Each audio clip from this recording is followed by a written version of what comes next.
बातमीपत्राच्या सुरुवातीलाच एक्सक्लुझिव्ह बातमी आपण पाहतोय। पंकजा मुंडेंच्या मुलाखती संदर्भात ही बातमी आहे। पंकजा मुंडेंनी सुरेश धसांवरती जोरदार निशाणा साधलाय। पक्षश्रेष्ठींनी धसांना समज द्यावी असंही त्या म्हणाल्या। सकाळला दिलेल्या एक्सक्लुझिव्ह मुलाखतीत त्यांनी अनेक सवाल उपस्थित केलेत। सर्वत्र कॅमेरे घेऊन फिरणाऱ्या सुरेश धसांनी धनंजय मुंडेंची भेट गुपचूप का घेतली असा सवाल सुद्धा त्यांनी उपस्थित केलाय। तर सकाळला दिलेल्या या एक्सक्लुझिव्ह मुलाखतीत पंकजा मुंडेंनी नेमकं काय आरोप केले पाहूयात। सगळीकडे कॅमेरे घेऊन फिरणाऱ्या सुरेश धसांनी धनंजय मुंडेंची भेट गुपचूप का घेतली? पक्षश्रेष्ठींनी धसांना समज द्यावी। धनंजय मुंडे पालकमंत्री असताना सुद्धा कराड काम करत होता, त्यावेळी धसांनी तक्रार का केली नाही? मी मंत्री झाल्यानंतरच सुरेश धसांना बीडमध्ये गुन्हेगारी वाढल्याचं का दिसू लागलं? फडणवीसांच्या कारवाईच्या आश्वासनानंतर सुद्धा बीडचा विषय पेटता का ठेवला असे अनेक सवाल त्यांनी धसांना केलेत।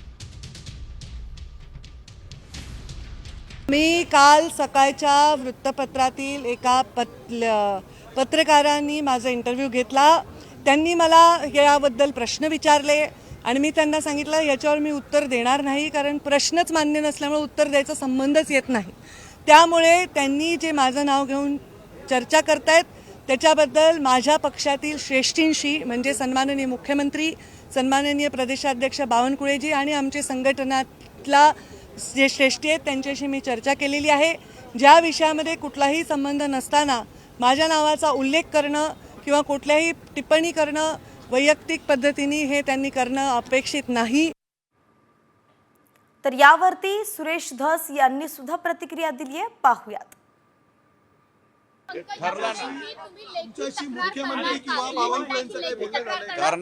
करणार राज्याचे मुख्यमंत्री प्रदेशाध्यक्ष यांच्याकडे करणार। तर एकंदरीतच पंकजा मुंडेंची ही एक्सक्लुझिव्ह सविस्तर मुलाखत आपल्याला 15 मार्चला प्रसिद्ध होणाऱ्या सकाळ आणि सरकार नामामध्ये वाचता येणार आहे। नक्की वाचा। वळूयात पुढच्या बातमीकडे। बातमी कृष्णा आंधळे संदर्भात आहे।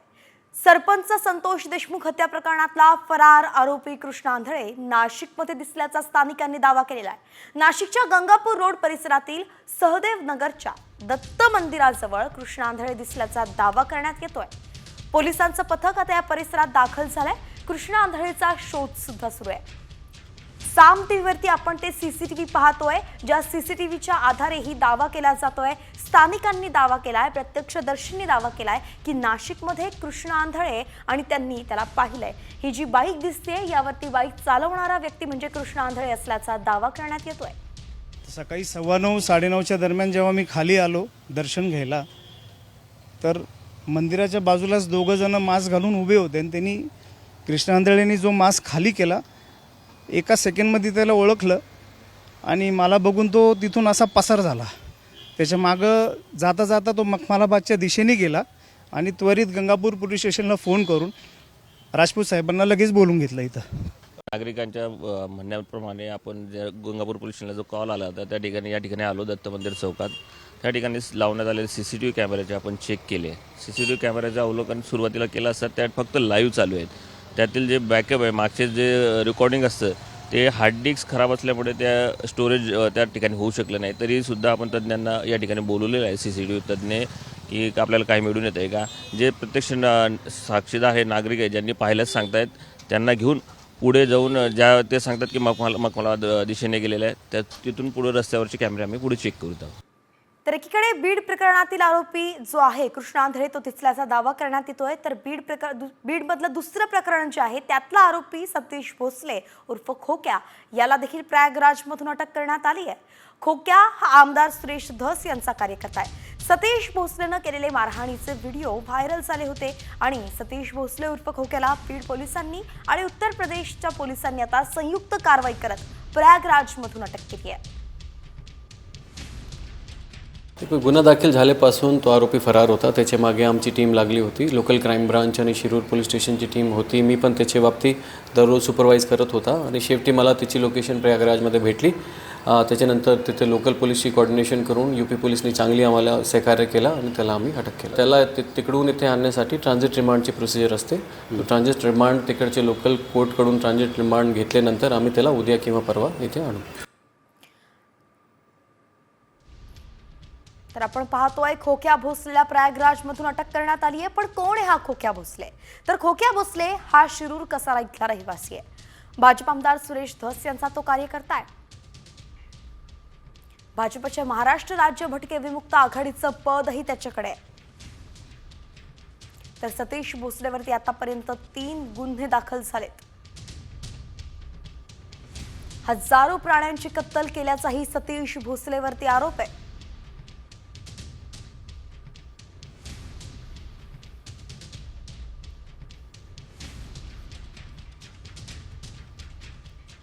आणि यानंतर इतरही राजकीय बातम्यांचा आढावा घेऊयात, मात्र सविस्तर नाही तर वेगवान पद्धतीनं News.20च्या माध्यमातून. पंकजा मुंडे आणि सुरेश धस यांच्या वादावरती आता रोहित पवारांनी टोला लगावलाय. भाजपमध्ये आमदार एकमेकांना भिडायला लागलेत. पुढच्या 5 वर्षांत हे एकमेकांचे कपडेही फाडतील अशा शब्दांत त्यांनी टीका केली आहे. लातूरच्या घटनेवरून ठाकरे गटाच्या नेत्या सुषमा आधार यांनी मुख्यमंत्री फडणवीसांवरती निशाणा साधलाय. फडणवीस साहेब गृहमंत्री आहेत म्हटल्यावरती असा उन्माद होणं स्वाभाविक आहे. #गावागावातील खोक्या गँग असा घणाघात सुषमा आधार यांनी केला.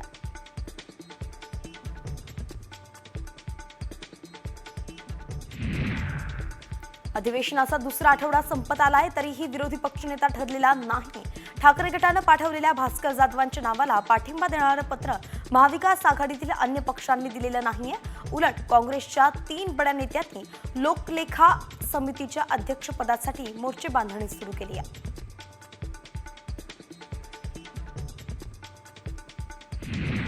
नितेश राणेंच्या विधानामुळे नव्या वादाला तोंड फुटलंय. शिवरायांच्या सैन्यात कोणीही मुसलमान नव्हते असा दावा नितेश राणेंनी केलाय आणि त्यावरून संजय राऊतांनी नितेश राणेंचा चांगलाच समाचार घेतलाय. इतिहास बदलण्याची प्रक्रिया गंभीर आणि घातक आहे असं राऊत म्हणाले.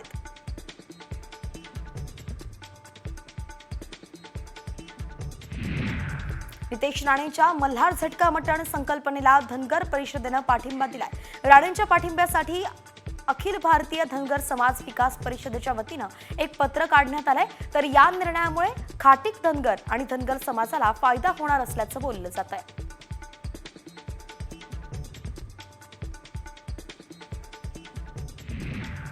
मुंबई पुण्याचा प्रवास आता आणखी गतिमान होणार आहे, कारण बहुचर्चित प्रकल्प मिसिंग लिंकचा मुहूर्त ठरलाय. या प्रकल्पाचं 84% काम पूर्ण झालंय. येत्या ऑगस्टमध्ये हा मार्ग वाहतुकीसाठी खुला केला जाईल आणि त्यामुळे मुंबई पुण्याचं अंतर 6 किलोमीटरनं कमी होणार आहे आणि प्रवाशांच्या वेळेतही अर्ध्या तासाची बचत होईल.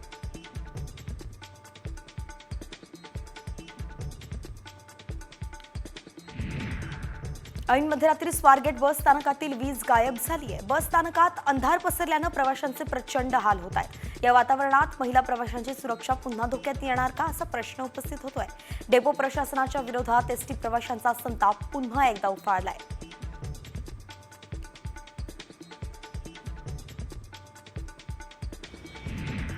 पुण्यातील स्वारगेट अत्याचार प्रकरणी एसटीच्या 4 अधिकाऱ्यांचं निलंबन करण्यात आलं.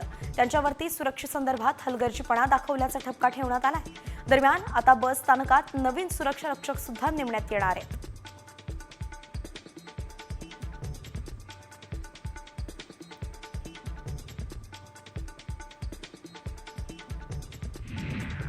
पाकिस्तानी सैन्यानं आतापर्यंत 104 कैद्यांची सुटका केल्याचा दावा केलाय.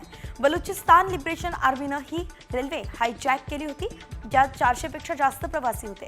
तसंच सैन्य दलाच्या जवानांचाही त्यात समावेश होता. बलुचिस्तान लिबरेशन आर्मीनं अजूनही 214 प्रवाशांना ओलीस ठेवल्याचा दावा आहे.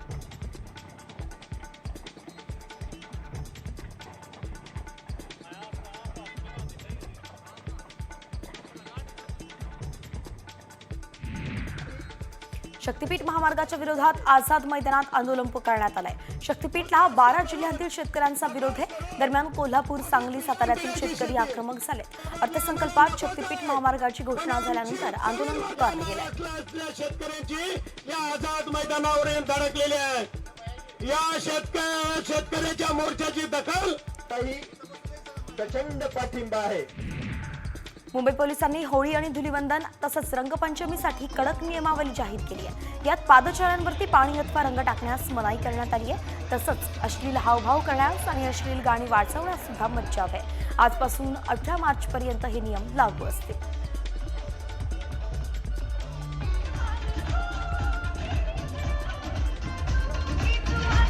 मुंबईतील नागपाडाच्या तळघरात असलेल्या पाण्याच्या टाकीत गुदमरून 4 कामगारांचा मृत्यू झालाय. मुंबईत साफसफाईची कामं करणाऱ्या सुमारे 500 सफाई कामगारांचा दरवर्षी मृत्यू होतो असा खळबळजनक दावाच महापालिकेत सफाई कामगारांसाठी काम करणाऱ्या संघटनांनी केलाय.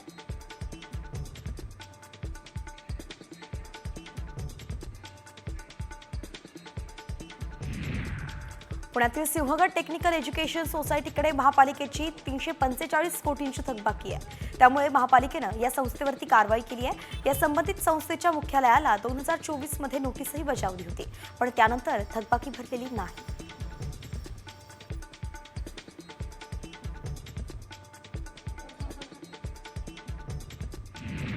शालेय शिक्षण विभागाच्या चुकीच्या धोरणांमुळे गेल्या 2 वर्षांत सरकारी तसंच अनुदानित शाळेतून तब्बल 8 लाख विद्यार्थी कमी झालेत. परिणामी पटसंख्या कमी झाल्यानं या कालावधीत 1349 सरकारी आणि विना अनुदानित शाळांना टाळं लागलंय. राज्य आर्थिक पाहणी अहवालातून हे धक्कादायक वास्तव पुढे आलंय.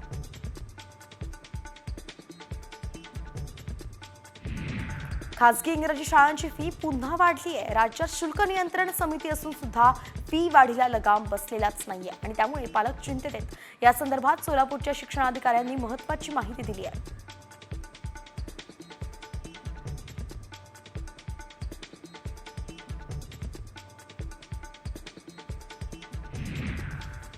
खारघर परिसरात एका व्यक्तीने हातात कुऱ्हाड घेऊन दहशत पसरवण्याचा प्रयत्न केला. नेमकी ही व्यक्ती कोण आहे आणि का धमकी देतीये याचा पोलीस शोध घेत आहेत. मात्र भर रस्त्यावरती धारदार शस्त्र घेऊन फिरत असल्यामुळे परिसरात भीतीचं वातावरण पाहायला मिळालं. 4 लोग लाएंगे ना तो सेल्फ डिफेंस में मैं भी निकालूंगा. ये सेल्फ डिफेंस में लगा तूने. गेल्या 1 महिन्यापासून पुणे नगर महामार्गावरती ड्रग्ज विक्री होत असल्याची चर्चा होती. दरम्यान पुण्यात शिरूरमध्ये ग्रामीण पोलिसांनी कारवाई करत एका महिलेला ड्रग्जसह अटक केली आहे. महिलेकडे ड्रग्ज कुठून आले याची चौकशी आता केली जाते.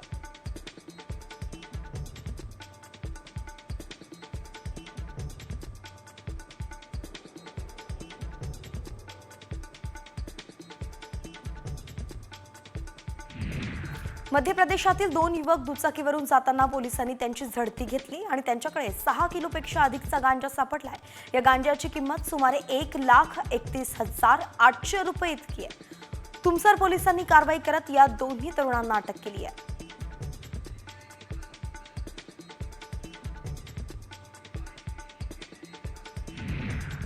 सिंधुदुर्गातील मालवण चिवला बीचवरती 4 पर्यटकांच्या ग्रुपनं मच्छीमारांचे मासे चोरलेत आणि याबाबत मच्छीमारांनी त्यांच्या हॉटेलमध्ये जाऊन खात्री केली. मासे सुद्धा ताब्यात घेतले. दरम्यान पर्यटकांना स्थानिकांनी चांगला चोपही दिलाय.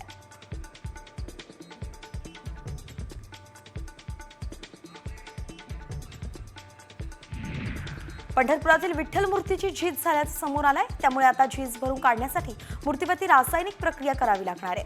पुरातत्व विभागाच्या सल्ल्यानुसार मूर्तीवरती इपॉक्सी लेप लावला जाणार आहे आणि या संदर्भात लवकरच मंदिर समितीच्या बैठकीत निर्णय घेण्यात येणार आहे.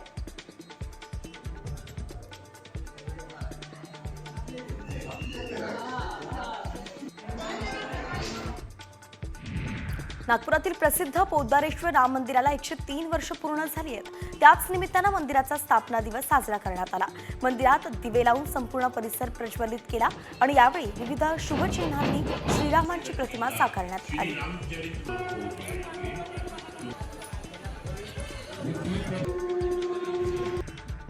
नाशिकमध्ये सोमपूर रस्त्यावरती 4 चाकीचा भीषण अपघात झाला. या अपघातात एकाचा मृत्यू झाला तर 2 जण गंभीर जखमी झाले. सोमपूरजवळ चालकाचं नियंत्रण सुटल्यानं गाडी झाडावरती आदळली आणि म्हणून हा अपघात झाला.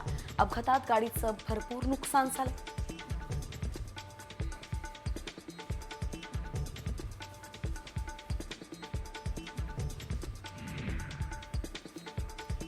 नाशिक पुणे महामार्गावरती टेम्पो आणि कारचा भीषण अपघात झालाय. माळवडी शिवारात पहाटेच्या सुमारास हा अपघात झाला. या अपघातात 1 जण ठार झालाय तर 1 जण जखमी झालाय.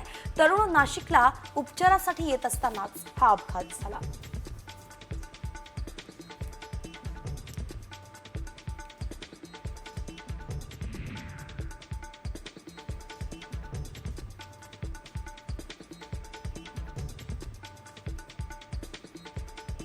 नागपुरातील सीताबर्डी, गांधीबाग, इतवारी आणि महाल या भागात पाणी पुरवठा आज खंडित असणार आहे. सेमीफोर्ट फीडरवरती तांत्रिक बिघाड झाल्यानं पाणी पुरवठा बंद असेल, तर उद्या सकाळपासून पाणी पुरवठा सुरळीत होण्याची शक्यता आहे. नागपूरकरांनी मुबलक पाणीसाठा ठेवण्याचं प्रशासनानं आवाहन केलंय.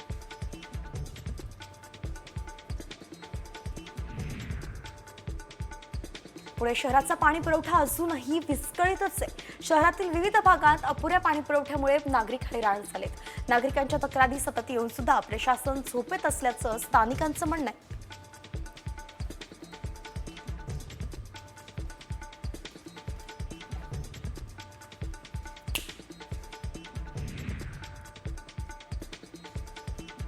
छत्रपती संभाजीनगरमध्ये काल रात्री एका मुलाच्या हातातून मोबाईल आणि पैसे हिसकावून घेत चोरट्यांनी जबर हल्ला केला. यात मुलगा जखमी झाला. चोरटे मारहाण करत त्याच्या जवळचा मोबाईल आणि पैसे घेऊन पसार झाले. पोलीस ठाण्याच्या परिसरात ही घटना घडली आहे.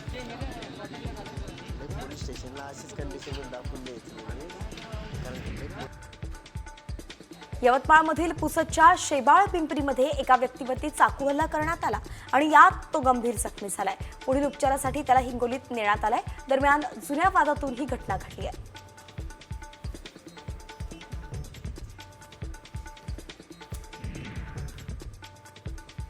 जालन्यात वाळू माफियांचा हैदोस सुरूच असल्याचं पाहायला मिळतंय. वाळूचा ट्रॅक्टर पकडण्यासाठी गेलेल्या महसूलच्या 3 ते 4 कर्मचाऱ्यांना घोटण गावात मारहाण झाल्याचं समोर आलंय आणि या संदर्भात बदलापूर पोलीस ठाण्यात गुन्हा दाखल झाला आहे.